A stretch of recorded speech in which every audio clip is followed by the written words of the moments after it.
Hi friends, CP Tamilarasi சீரியல்லேருந்து சூப்பரான promo வந்திருக்கு. நம்ம அதை பற்றி தான் இந்த வீடியோக்குள்ளே நம்ம பார்க்க போகிறோம். வாங்க நம்ம வீடியோக்குள்ளே போகலாம். ஜானுவை தான் காட்டுறாங்க. அவங்க எல்லாரையும் கூப்பிட்டு இந்த விஷயத்தை பற்றி சொல்லியிருந்தாங்க. சிபி இன்னும் 1 மாதத்துக்குள்ளே கல்யாணம் பண்ணி சொத்துக்கள் எல்லாமே வந்து சிபிக்கு போகும் அப்படின்னு சொல்லவும், அடுத்தது பார்த்தோம்னா ஜானு வந்து சிபி கிட்ட கேட்டுட்டு இருக்கிறாங்க. என்ன சிபி, நான் சொன்னதில் உனக்கு விருப்பம் தானேன்னு சொல்லி கேட்டுட்டு இருக்கும்போது, அப்போ உடனே சிபி வந்து சொல்லிட்டு இருக்கிறாங்க, எங்கள் பாரு ஜானு, நான் ஊர்லேருந்து வரும்போது இந்த கேள்வி நீ கேட்டிருந்தா கண்டிப்பாக நான் சம்மதிச்சிருக்க மாட்டேன். ஆனால் இப்போ அப்படி இல்லை, எனக்கே ரொம்ப மாற்றங்கள்லாம் ஏற்பட்டிருக்குது. நான் முன்னாடி மாதிரிக்கு கிடையாது, எனக்குன்னு சொல்லி சில பொறுப்புகள்லாம் வந்திருக்குது. அதனால நீ என்ன முடிவு எடுத்தாலும் சரி தான், அதுக்கு நான் கட்டுப்படுவேன். அது மட்டும் இல்லாமல் நீ ஒரு முடிவு எடுத்திருக்கிறேன்னா கண்டிப்பாக அதுக்கு பின்னாடி ஒரு காரணம் இல்லாமல் இருக்காது. அதனால நீ என்ன சொன்னாலும் அதை கேட்டு நடப்ப அப்படின்னு சொல்லவும், உடனே வந்து ஜானு ரொம்பவே சந்தோஷப்பட்டுட்டு இருக்கிறாங்க. அப்போ ஜானு வந்து சொல்கிறாங்க, சரி சிபி, உன் மனசில் யார் இருக்கிறா, நீ யாரை கல்யாணம் பண்ணிக்கணும்னு சொல்லிட்டு நீ விரும்புகிற அப்படின்னு சொல்லி கேட்டுட்டு இருக்கவும், உடனே பார்த்தோம்னா எல்லாருமே பதட்டமாக பார்த்துட்டு இருக்கிறாங்க. அப்போ வந்து வெண்பா, கணேஷ், அதுக்கப்புறமா மீனா, அதே மாதிரிக்கு அவங்க சிபியோட கேர்ள் ஃப்ரெண்டு சம்யுக்தா, இவங்க எல்லாருமே ரொம்ப பதட்டமாக பார்த்துட்டு இருக்கிறாங்க. சிபி என்ன சொல்ல போறா அப்படின்னு சொல்லிட்டு அப்போ தமிழும் பக்கத்தில் நிற்கவும், அப்போ சிபி வந்து தமிழை பார்த்து சிரிக்க ஆரம்பிச்சிருந்தாங்க. அப்போ ஜானு வந்து திரும்பவும் கேட்குறாங்க, சொல்லு சிபி, நான் கேட்டுக்கிட்டே இருக்கிறேன், நீ எதுவுமே பேசாமல் அமைதியாக இருந்துட்டு இருக்கிற, உன் மனசில் எந்த பொண்ணு இருக்கிறா நீ சொல்லு, நான் அந்த பொண்ணே உனக்கு கல்யாணம் பண்ணி வைக்கிறேன் அப்படின்னு சொல்லவும், உடனே சிபி வந்து சொல்கிறாங்க, எங்கள் பாரு ஜானு, தமிழ் எனக்கு ஆரம்பத்துலேருந்து எனக்கு பிடிக்கவே செய்யாது. ஆனால் அதுக்கு பிறகு தமிழ் வந்து இருக்கிறத பார்த்துட்டு அவளுடைய பொறுப்பை பார்த்து, அதே மாதிரிக்கு வந்து அவள் எவ்வளோ நல்ல பொண்ணு, அது மட்டும் இல்லாமல் ஒவ்வொன்றையும் அவள் பார்த்து செஞ்சிட்ருக்கிறா, இது எல்லாமே எனக்கு அவகிட்ட ரொம்பவே பிடிக்க ஆரம்பிச்சிருக்குது. அதனால அவளை மாதிரிக்கு ஒரு மனைவி கிடைச்சா நான் ரொம்பவே கொடுத்து வச்சிருப்பேன். அவளை மாதிரிக்கு ஒரு பொண்ணை தான் நான் கல்யாணம் பண்ணிக்கணும்னு விரும்புகிறேன், ஏன் அவளையே கல்யாணம் பண்ணிக்கணும்னு சொல்லி நான் விரும்புகிறேன் அப்படின்னு சொல்லவும், இதுக்கு தமிழ் சம்மதிச்சா எனக்கு முழு சம்மதம் தான் அப்படின்னு சொல்லவும், இது கேட்டதுமே ஜானு ரொம்பவே சந்தோஷப்பட ஆரம்பிச்சிருந்தாங்க. அப்போ தமிழ் கிட்ட ஜானு கேட்குறாங்க, என்ன தமிழ், உன்னுடைய விருப்பத்தையும் நீ சொல்லு அப்படிங்கவும், இதை கொஞ்சம் கூட எதிர்பார்க்காத சம்யுக்தாவும் அதுக்கப்புறமா வெண்பா, கணேஷ் எல்லாருமே அதிர்ச்சி அடைகிறாங்க. அப்போ தமிழ் வந்து சிரிச்சுக்கிட்டே வந்து அவங்க தலையசைக்கிறாங்க, எனக்கு சிபியை கல்யாணம் பண்ணிக்கிறதுக்கு எனக்கு சம்மதம் தான் அப்படின்னு சொல்லவும், இது கேட்டதுமே ஜானு ரொம்பவே சந்தோஷப்பட ஆரம்பிச்சிருந்தாங்க. அடுத்து பார்த்தோம்னா இது எல்லாமே வந்து ஜானு கனவு கண்டிருக்கிறாங்க.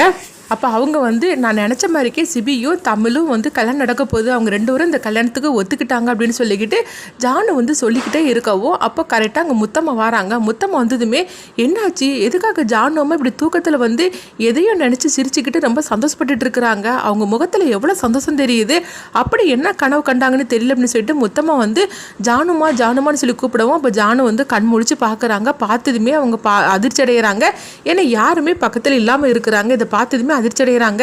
அப்போ எல்லாமே நான் கனவு கண்டிருக்கேனா அப்படின்னு சொல்லி கேட்டுட்டு இருக்கோம். அப்போ முத்தம்மா வந்து கேட்குறாங்க, என்ன ஜானுமா, என்ன கனவு கண்டீங்க, அண்ணா நீங்கள் கண்ட கனவு வந்து உண்மையிலேயே உங்களுக்கு ரொம்பவே பிடிச்சிருந்துன்னு நினைக்கிறேன், ஏன்னா உங்கள் முகத்தில் அவ்வளோ சந்தோஷம் தெரிஞ்சிச்சு, நீங்கள் தூக்கத்தில் அவ்வளோ சந்தோஷமாக இருந்தீங்க அப்படிங்கவும், அப்படி என்னதான் கனவு கண்டீங்க அப்படின்னு சொல்லி கேட்டுட்டு இருக்கவும், சிபி வந்து தமிழை கல்யாணம் பண்ணிக்கிறதுக்கு அவன் சம்மதம் சொல்லிட்டான் அப்படிங்கவும், இதை கேட்டதுமே வந்து முத்தம்மா ரொம்பவே சந்தோஷப்பட்டுட்டு இருக்கிறாங்க.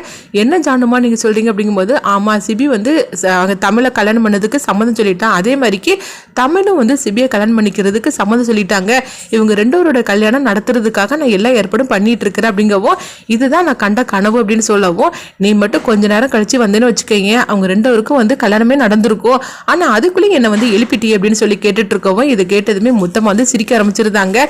என்னை மன்னிச்சிருங்க ஜானுமா, உங்கள் கனவுல இருந்து நான் பாதியில் எழுப்புனது தப்பு தான், அது ஏன் கனவு கண்டுட்டு இருக்கிறீங்க, அது எல்லாமே நிஜத்தில் நடந்துரும்னு சொல்லி நினைங்க அப்படிங்கவும், ஆமாம் சிபி என்ன முடிவு எடுத்து சொல்ல போகிறான்னு தெரியல, ரொம்பவே பதட்டமாக இருக்குது, அதே மாதிரிக்கு தமிழ் என்ன முடிவு எடுக்க போகிறாலும் தெரியல அப்படின்னு சொல்லிட்டு இருக்கவும், அவங்க 2 பேருக்கு எப்படியாவது கல்யாணம் பண்ணி வைக்கணும்னு சொல்லிட்டு தான் நானே இந்த மாதிரிக்கு ஒரு முடிவு எடுத்திருக்கிறேன், அவங்க 2 பேரும் இப்போ என்ன சொல்ல போகிறாங்களோ தெரியல, அதை நினச்சாலே எனக்கு ரொம்ப பதட்டமாக இருக்குது அப்படின்னு சொல்லிட்டு இருக்கவும், அது ஒன்று நீங்கள் பதட்டப்படாதீங்க, நீங்கள் கண்ட கனவு கண்டிப்பாக பழிக்கும் அப்படின்னு மொத்தமாக சொல்லிட்டு இருக்கவும், அடுத்ததாக பார்த்தோம்னா தமிழை தான் காட்டுறாங்க. தமிழ் வந்து இதெல்லாம் நினச்சி அவங்க ரொம்பவே வந்து சோகத்தோடு இருந்துகிட்ருக்குறாங்க. ஏன்னா சிபி வந்து நம்மளை நம்ப வச்சு இப்படி ஏமாற்றிட்டாரு அப்படின்னு சொல்லிட்டு தமிழ் வந்து ரொம்பவே சோகத்தோடு இருக்கிறாங்க. ஆனாலும் சிபியை வந்து தமிழால் மறக்க முடியாமல் தான் அவங்க மனசுக்குள்ளேயே அவங்க வச்சு பூட்டிகிட்டு இருக்கிறாங்க. சிபிக்கு வேறு இப்போ கல்யாணம் பண்ணணும்னு சொல்லி முடிவு எடுத்துட்டாங்க. எப்படியோ அவர் மனசுக்கு பிடிச்ச பொண்ணையே அவர் கல்யாணம் பண்ணிக்கிட்டோம் அப்படின்னு சொல்லி, ஆனாலும் என்னால் அவரை மறக்க முடியல அப்படின்னு சொல்லிட்டு தமிழ் வந்து ரொம்பவே சோகத்தோடு இருந்துட்டு இருக்கும்போது அப்போ அங்கே இசை வராங்க. அக்கா நம்ம வந்து விளையாடலாமான்னு சொல்லி கேட்டுட்டு இருக்கவும் உடனே வந்து தமிழ் பார்த்தோம்னா வா இசை நம்ம விளையாடலாம் அப்படின்னு சொல்லிக்கிட்டு அவங்க வந்து விளையாடுறதுக்காக போகிறாங்க. அப்போ அங்கே சிபி வரவும் சிபியை பார்த்ததுமே புஷ்பா புஷ்பான்னு சொல்லிக்கிட்டு அவங்க வந்து இசை வந்து கூப்பிடவும் உடனே வந்து என்ன இசை விளையாடிட்டு இருக்கிறேன்னு சொல்லி கேட்கும்போது ஆமாம் அப்படின்னு சொல்லிட்டு இருக்கவும் அப்போ வந்து சிபி வந்து இசைக்கிட்ட ரொம்ப சிரித்து பேசிக்கிட்டு இருக்கிறாங்க. தமிழ் பக்கத்தில் நிற்கவும் இதை எல்லாத்தையும் வந்து சம்யுக்தா வந்து பார்த்துட்டு இருக்கிறாங்க.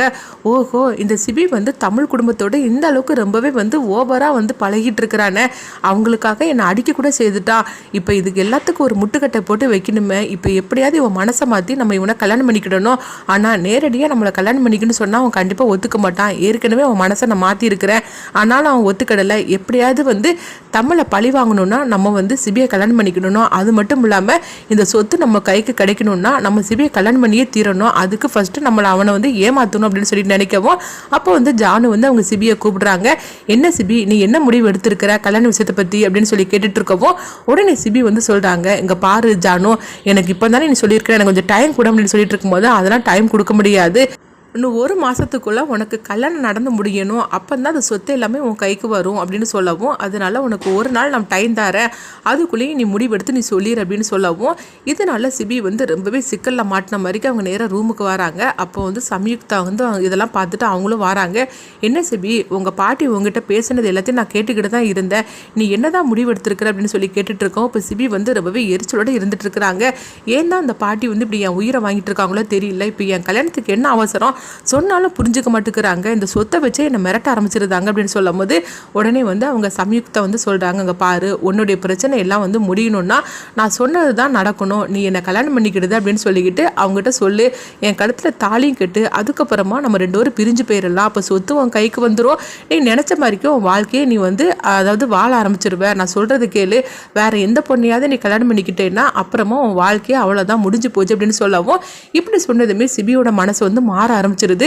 ஆமா சம்யுக்தா சொல்றது கூட ஒரு வகையில உண்மைதான், பாட்டி வேற இந்த அளவுக்கு நம்மளுக்கு நெருக்கடி கொடுத்துட்டு இருக்கிறாங்க, 1 மாசத்துக்குள்ள கல்யாணம் நடந்தே தீரணும்னு சொல்லிட்டு இருக்கிறாங்க, இப்போ என்ன பண்றதுக்கு சம்யுக்தா சொல்ற மாதிரிக்கு நம்ம அதே மாதிரிக்கு முடிவு எடுத்துடலாமா அப்படின்னு ரொம்ப ஒரு இக்கட்டான நிலைமையில தான் இருக்கிறாங்க. இன்னொரு பக்கம் பார்த்தோம்னா வெண்பாவை தான் காட்டுறாங்க. வெண்பாவும் வந்து அழுதுகிட்டு இருக்கவும் அப்ப மீனாட்ட வந்து சொல்றாங்க, இங்க பாருங்கத்த சிபி அத்தா மட்டும் எனக்கு கிடைக்கலன்னா அப்புறமா என்னை உயிரோடய பார்க்க முடியாது அப்படிங்கவும் அப்போ வந்து கணேஷும் சொல்லிட்டு இருக்கிறாங்க, எங்க பாரு என் பொண்ணோட நிலைமையை பார்த்தியா, அவளுக்கு மட்டும் ஏதாவது ஆச்சுன்னா அப்புறமா எங்க 2 பேரையும் நீ உயிரோட பார்க்க முடியாது, ஆக மொத்தத்துல சிபிக்கும் அவ வெண்பாவுக்கும் கல்யாணம் நடக்கலன்னா எங்க 3 பேரையும் நீ உயிரோட பார்க்க முடியாது அப்படின்னு சொல்லவும் அது மட்டுமா இங்க இருக்கிற முத்தம்மா நிலைமை தான் அடுத்தது உனக்கு, தமிழ் மட்டும் இந்த வீட்டுக்கு மருமகளா வந்துட்டானா உன் கதை அதோட முடிஞ்சு போச்சு அப்படின்னு சொல்லவும் இப்படிலாம் சொன்னதுமே மீனா வந்து பயப்பட ஆரம்பிச்சிருந்தாங்க.